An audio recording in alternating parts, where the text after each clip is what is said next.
Ito ay isang kwento tungkol sa mga paghihirap ng kanilang mga kababayan. Nakatakda itong gisingin ang mga Pilipino sa katotohanan ng negatibong apekto nila sa lipunan. Dahil sa takot nila sa mga dayuhan, ito'y hindi na pag-usapan ng mga tao. Hindi ako papayag na tratuhin lamang nila ang aking mga kababayan na parang bulaklak na nalaglag sa lupa. Imumulat nito ang mga mata ng Pilipinong nakapiring dahil sa mga dayuhan. Consumatum est.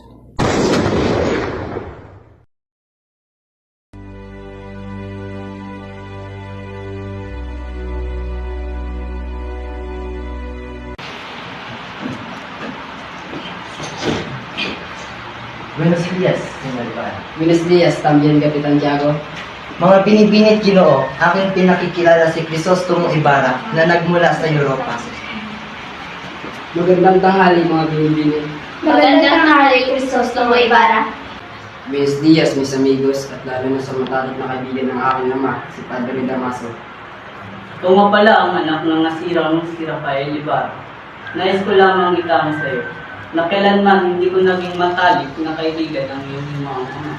Kamusta naman ang iyong naging pag-aaral sa Europa ng Crisostomo? Mabuti naman po, Kapitan. Hindi lang kalamang sinsya lang aking natutunan doon, bagkus ang pamumuhay din ng mga tao na kasalamuha ko doon.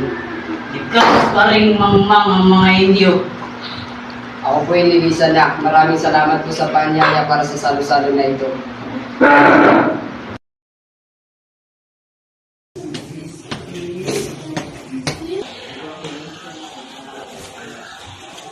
Magandang umaga din, Isabel. Magandang umaga rin daw, Crisostomo. Ngunit, bakit ka nandito sa aming tahanan? Nais ko lamang po makita si Maria Clara. Nandito po ba siya? Clarita, ang iyong nobyo si Crisostomo ay nandito. Si Crisostomo? Maria Clara!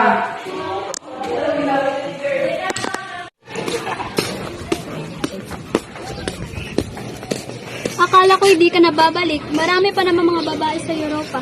Kailanman hindi kita makakalimutan at ipagpapalit sa iba. Tulad may nasasabik sa ating pag-iisang dibdib, ikaw lamang aking bibigyan ng nasa huling hininga.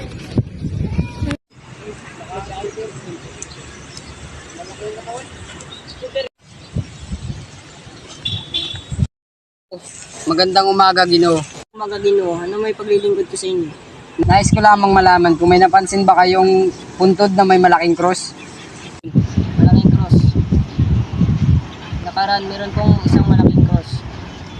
Ngunit inutusan kami ng kura para ilipat ito sa libingan ng mga intik. Sa kasamang palad, lumakas ang ulan, silinting na itapon ito sa ilog ng mga araw na yon. Nasabi ang ginawa ko sa labi ng aking ama. Wala akong ginawa. Ano wala? Hindi ako na wala akong ginagawa. Si Padre Damaso. Siya ay si Cristo, pinulong daw sa ilang pagpaglalangan ng mga kayo. Hayaan mo, bukas sa bukas din, pag ikausapan ko yung kura na pakawalan ng iyong kapatid. Tama na po!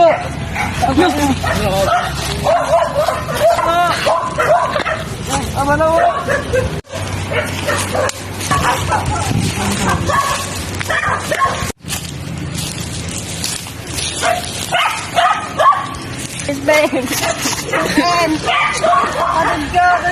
Crispin! Kapatid ko! Crispin!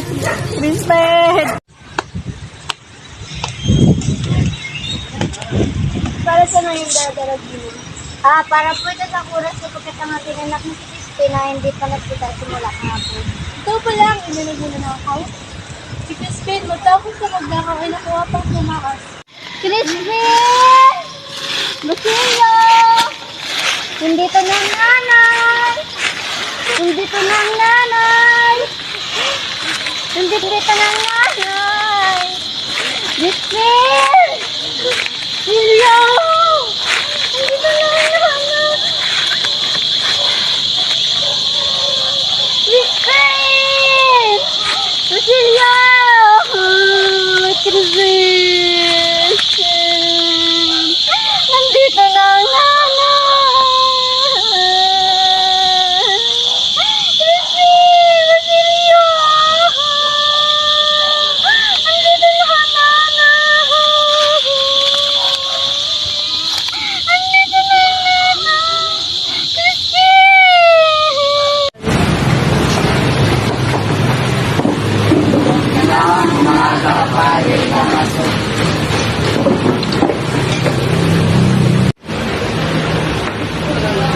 Kamusta pala ang labi ng iyong ama Ibarra?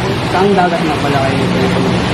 Nakakarapatan ng sultuin ng aking ama. Gusto mo Ibarra, alaala na lang sa akin huwag mo nagpagagawa ka ng kabla sa pagkagawa. Paumanhin Maria Clara.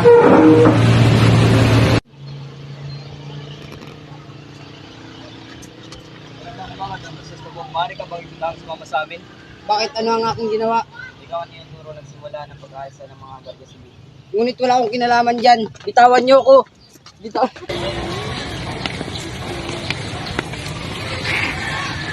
Kapitan Tiago, siya nga pala si Don Alfonso Inigo. Kamag-anak ng aking asawa at inaanak niya sa Birmingham. Magandang hapon, Kapitan Tiago. Magandang hapon, Binibini Maria Clara. Alam niyo ba na si Maria Clara ang pinakamagandang binibini at nagtataglay ng kabaitan sa bahay na ito? Nais ni Alfonso ang kamay ni Maria Clara. Mapayag ka ba dito, Kapitan Tiago? Walang problema iyon. Basta alagaan niyo lamang ako. Ayoko, Ama. Bagos akong tumututo si Jesus Ibarra ng aking pinanahan. Hinintay ko siya kahit anong mangyari. Anak ka nga talaga ni Rafael Ibarra. Di na ako makapaghintay na makita kitang palutang-lutang ang iyong bangkay sa dagat na katulad ng iyong ama. Huwag mo nga amakin ang aking ama.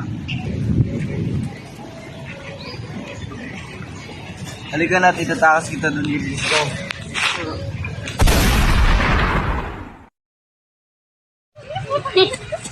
Inay! Inay! Inay! Sino ang babaeng yan? Siya po aking inay. Kumuha ka doon ng gatong at itabong mo sa amin ng iyong inay.